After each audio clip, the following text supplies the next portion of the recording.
महात्मा गांधी ने अछूतों को हिंदुओं से अलग समुदाय की मान्यता को कड़ा विरोध किया था, लेकिन ब्रिटिश प्रधानमंत्री रेमजे मैकडोनाल्ड ने गोलमेज सम्मेलन में डॉक्टर भीमराव अंबेडकर के द्वारा प्रस्तुत किए गए तथ्यों और तर्कों को उचित मानते हुए अछूतों के लिए अलग निर्वाचन मंडल सहित 2 मतों का अधिकार प्रदान कर दिया, लेकिन इसको बाद में रद्द कर दिया गया। ऐसा क्यों किया गया? बाबा साहब अंबेडकर ने इस पे हस्ताक्षर क्यों किया, समझौता क्यों कर लिया, आज के इस वीडियो में हम लोग जानेंगे। दोस्तों, मैं हूं कुमार प्रदीप, आप लोग का बहुत बहुत स्वागत है मेरे इस वीडियो में। दोस्तों, इस वीडियो में हम लोग जानेंगे कि पूना पैक्ट क्या है और क्यों समझौता किया गया था। तो चलिए दोस्तों, वीडियो को शुरू करते हैं। हफ्ते भर से गांधी जी, जो कि राजद्रोह के आरोप में पुणे की जेल में बंद थे, और भीमराव अंबेडकर जी के बीच में, इन दोनों के बीच में तनाव जारी था। तमाम समाचार पत्र और महात्मा गांधी के बढ़ते हुए घटते हुए जो रक्तचाप है यानी ब्लड प्रेशर को, यह खबर में बहुत भरा पड़ा था। वहीं B.R. अम्बेडकर, जो भारत के बड़ी आबादी यानी अछूत वर्ग के, जिन्हें आज अनुसूचित जाति यानी SC कहा जाता है, उनके लिए संविधान में अलग निर्वाचन का अधिकार की मांग पर डटे थे। मगर गांधी जी का तर्क था कि ऐसा कोई कानून अछूतों को न्याय दिलाने की मुहिम को कमजोर ही करेगा। इस पूरे घटनाक्रम की नींव में औपनिवेशिक ब्रिटिश सरकार का सांप्रदायिक पंचाट था। 16 अगस्त 1932 को ब्रिटिश प्रधानमंत्री रेमजे मैकडोनाल्ड ने सांप्रदायिक पंचाट या सांप्रदायिक निर्णय का घोषणा किया था। यह अंग्रेजों द्वारा भारत में अपनाई गई फूट डालो और राज करो की नीति का ही एक दूसरा उदाहरण था। इस निर्णय में मुस्लिम सिख की तरह ब्रिटिश सरकार ने अछूत वर्ग को भी हिंदुओं से अलग समुदाय दी थी, लेकिन महात्मा गांधी द्वारा इस सिद्धांत का विरोध किया गया था। लेकिन उन्होंने मुस्लिमों या सिखों के लिए समान प्रावधानों पर कोई आपत्ति नहीं जताई थी।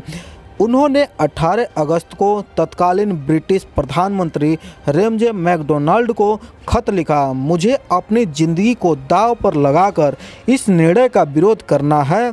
मैं उनके जरा से भी वैधानिक अलगाव के खिलाफ हूँ।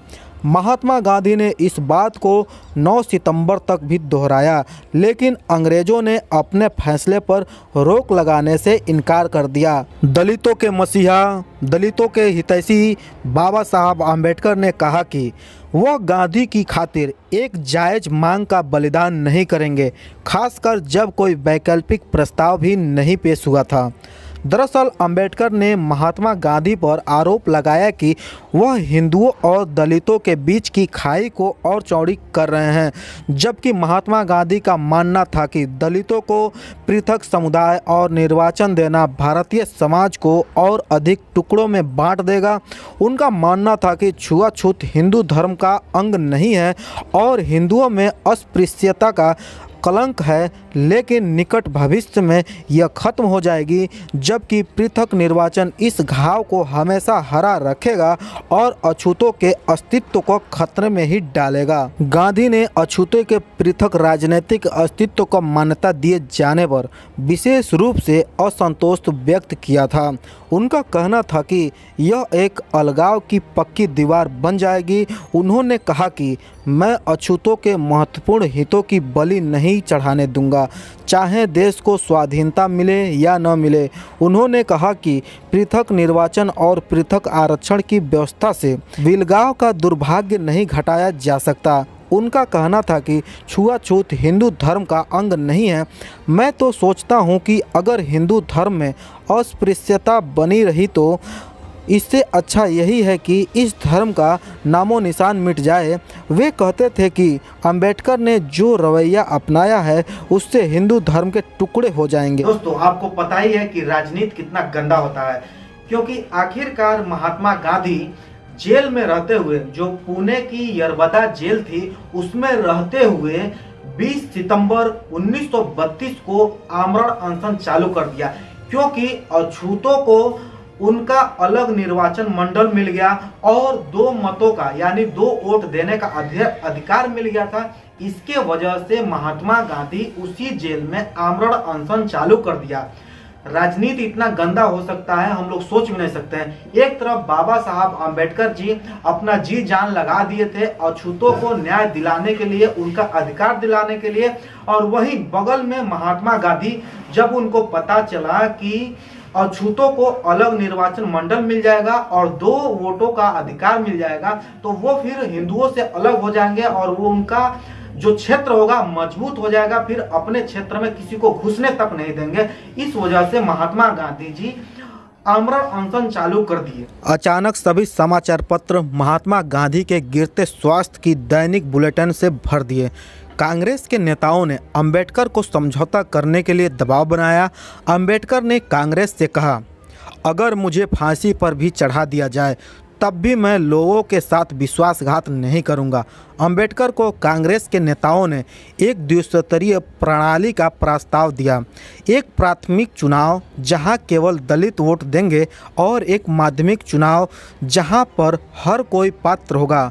22 सितंबर की सुबह अंबेडकर ने पुणे की यात्रा की और दोपहर में गांधी से मिले। महात्मा गांधी के सचिव महादेव देसाई के नोट्स के अनुसार अंबेडकर ने गांधी से कहा, मैं अपने समुदाय के लिए राजनीतिक शक्ति चाहता हूं। हमारे जीवित रहने के लिए यह बेहद आवश्यक है। लेकिन इसमें एक अड़चन थी। अंबेडकर चाहते थे कि प्राथमिक चुनाव प्रणाली एक दशक के बाद स्वतः समाप्त हो जाए और 15 साल बाद दबे कुचले वर्ग के बीच जनमत संग्रह पर सशर्त सीटें आरक्षित कर दी जाए। कई हिंदू नेताओं ने इसका बड़ा विरोध किया था और गांधी खुद 5 साल बाद जनमत संग्रह चाहते थे। 23 सितंबर को फिर बातचीत हुई। अपनी किताब डॉक्टर अंबेडकर और अस्पृश्यता में लेखक क्रिस्फोर्ड जाफरलाट ने लिखा कि अगली सुबह देवदास गांधी, महात्मा गांधी के चौथे और सबसे छोटे पुत्र ने तिल मिलाकर कहा, मेरे पिता मर रहे हैं। उन्होंने अपनी किताब में जिक्र किया कि अंबेडकर के समक्ष उनकी आंखों में आंसू थे। अखबार वालों की तो बात ही अलग है, उनको बस थोड़ी सी कोई भी जानकारी होनी चाहिए, क्योंकि महाराष्ट्र के उस समय जितने भी बड़े अखबार वाले थे वह सब के सब महात्मा गांधी के पक्ष में थे और बाबा साहब अंबेडकर के विरोध में खड़े हो गए थे। वह महात्मा गांधी के बढ़ते घटते ब्लड प्रेशर को बड़े से बड़े न्यूज़पेपर में छापते थे और उसको इतना बड़ा मुद्दा बना दिए थे कि आप लोग सोच भी नहीं सकते थे। इस वजह से बाबा साहब के वो लोग विरोध में थे और महात्मा गांधी के पक्ष में वो लोग सभी के सभी अखबार वाले उसमें खड़े हो गए थे। अंबेडकर ने अंत में कहा कि अगर वे गांधी के जीवन के लिए समझौता नहीं करते तो दलितों को पूर्वग्रह से जूझना पड़ेगा। आखिरकार पूना समझौते पर 24 सितंबर को शाम 5 बजे 23 लोगों ने हस्ताक्षर किए। मदन मोहन मालवीय ने इसे हिंदुओं और गांधी की ओर से और अंबेडकर ने अछूत वर्गों की ओर से हस्ताक्षर किए। इस समझौते में दलितों के लिए अलग निर्वाचन और 2 वोट का अधिकार खत्म हो गया। अंग्रेजों द्वारा दी गई 80 सीटों के बजाय अछूत वर्गों को 148 सीटें मिली। कहा जाता है कि अंबेडकर ने गांधी की इस हट को बेमन से स्वीकार किया था और इस समझौते पर राजी हुए थे। B.R. अंबेडकर ने इस समझौते पर हस्ताक्षर करते समय गांधी से कहा था, यदि आप अछूत वर्गों के कल्याण के लिए पूरी तरह से खुद को समर्पित करते हैं तो आप हमारे नायक बन जाएंगे। हालांकि अंबेडकर के हृदय में गांधी को लेकर नफरत उनकी मृत्यु के बाद भी जीवित रही। अंबेडकर ने पूना पैक्ट वार्ता के दौरान गांधी के रुख को एक राजनेता का रुख कहा। BBC को दिए गए साक्षात्कार में अंबेडकर ने कहा था, एक राजनीतिज्ञ के रूप में वह कभी भी महात्मा नहीं थे। मैं उन्हें महात्मा कहने से इनकार करता हूं। पूना पैक्ट का अछूत समाज के बड़े नेताओं ने विरोध किया था। बहुजन समाज पार्टी के संस्थापक कांशीराम ने पूना पैक्ट के बाद के युग को चमचा युग कहा है और समझौते के 50 साल पूरे होने पर 23 सितंबर 1982 को अपनी एक किताब प्रकाशित की। इस किताब का नाम था एन एरा ऑफ स्टूजेज यानी चमचा युग। कांशीराम ने लिखा था कि पूना पैक्ट की वजह से ही दलित अपने वास्तविक प्रतिनिधित्व को चुनने से वंचित कर दिए गए हैं। पूना पैक्ट को लेकर महात्मा गांधी की हट कितनी सही या कितनी गलत थी, इस बात का विश्लेषण करने के लिए शायद मेरा कद बहुत छोटा है, लेकिन यह कई समकालीन नेताओं ने माना था कि यह निश्चित ही औपनिवेशिक ब्रिटिश साम्राज्य की भारत और इसकी अखंडता में सेंध लगाने का ही एक उपक्रम था, और यदि तथाकथित अछूत वर्ग को पृथक निर्वाचन देने की बात बनी रहती तो पाकिस्तान की तरह ही भारत का शायद एक और हिस्सा टूट चुका होता। डॉक्टर भीमराव अंबेडकर जी स्वीकार किए कि यह फैसला पूर्ण फैसला नहीं है बल्कि अल्पकालीन है, लेकिन उन्होंने यह भी कहा कि अब मैं और इंतजार नहीं कर सकता हूं, क्योंकि महात्मा गांधी और कांग्रेस की जिंदगी को बचाने के लिए इतना बड़ा फैसला उन्होंने किया और इतना बड़ा समझौता कर लिए जो कि बाबा साहब अंबेडकर जी नहीं चाहते थे। दोस्तों, अब तो आप जान ही चुके होंगे कि पूना समझौता क्या होता है और पूना समझौता को ही पूना पैक्ट कहते हैं। दोस्तों, यह वीडियो देखने के लिए आप लोग का बहुत बहुत धन्यवाद। दोस्तों, अगर चैनल पर नए हैं तो लाइक कमेंट शेयर जरूर करें और सब्सक्राइब करना ना भूलें, और यह वीडियो आप लोग अपने दोस्तों के पास ज़्यादा से ज़्यादा शेयर कर दीजिए। और दोस्तों, यह वीडियो आप लोग को कैसा लगा आप लोग कमेंट बॉक्स में मुझे कमेंट करके बता सकते हैं। दोस्तों, मिलते हैं नए वीडियो में नए टॉपिक के साथ, तब तक के लिए जय हिंद, वंदे मातरम।